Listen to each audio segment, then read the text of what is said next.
দেখা গেছে যাদের নামে অস্ত্র ইস্যু ছিল না অথচ তারা অন্যদের রাইফেল নিয়ে গুলি করেছে, তাদেরকে কম সাজা দেওয়া হয়েছে। একজনকে 6 বছরের, একজন 4 বছর, বাকি 3 জন কনস্টেবলকে 3 বছর করে সাজা দেওয়া হয়েছে। এই সাজায় আমরা মনে করি আদালতে যখন তাদের অফেন্স প্রমাণিত হয়েছে, ক্রাইমস এগেনস্ট হিউম্যানিটি প্রমাণিত হয়েছে, ওয়াইড স্প্রেড এবং সিস্টেম্যাটিক অ্যাটাক প্রমাণিত হয়েছে, এবং এই আসামিরা তারা প্রকাশ্যে গুলি করেছিল সেটা প্রমাণিত হয়েছে। এরপরে তাদেরকে যে সাজা দেওয়া হয়েছে আমরা মনে করি এটা ন্যায়সঙ্গত হয়নি।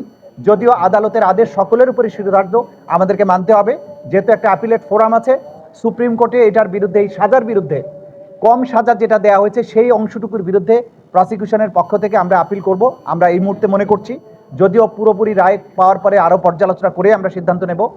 আমি মনে করি জুলাই অভ্যুত্থানে যেভাবে আমাদের তরতাজা তরুণীরা জীবন দিয়েছেন এবং যারা সরাসরি এখানে গুলিবর্ষণ করেছে তাদের অপরাধ প্রমাণিত হওয়ার পরে সাজা অল্প হওয়াটা এইটা ন্যায় বিচারের সাথে সঙ্গতিপূর্ণ নয় বলে আমরা মনে করছি। সে কারণে আমরা মনে করছি যে এটা আপিল করা প্রয়োজন, আমরা আপিল হয়তো করব। কিন্তু বাকি 3 জনকে যে মৃত্যুদণ্ড দেওয়া আছে যেটা যথার্থ হয়েছে বলে মনে করি, এবং আগেও শেখ হাসিনা, আসাদুজ্জামান খান কামালকেও মৃত্যুদণ্ড দেওয়া আছে সেটাও যথার্থ বলে আমরা মনে করেছি। এই পর্যন্ত আমাদের আজকের বলার ছিল।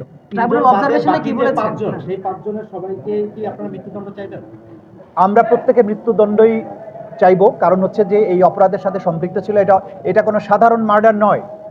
আমরা বারবার যেটা বলার চেষ্টা করছি যে মার্ডারের ক্ষেত্রে প্রমাণ করতে হবে কার গুলিতে কে মারা গেছে, কিন্তু ক্রাইমস এগেনস্ট হিউম্যানিটিতে হাজার হাজার রাউন্ড বুলেট নিক্ষিপ্ত হয়েছে, শত শত হাজার হাজার মানুষ আহত হয়েছে, হাজারো মানুষ শহীদ হয়েছে, 1400 শহীদ হয়েছে।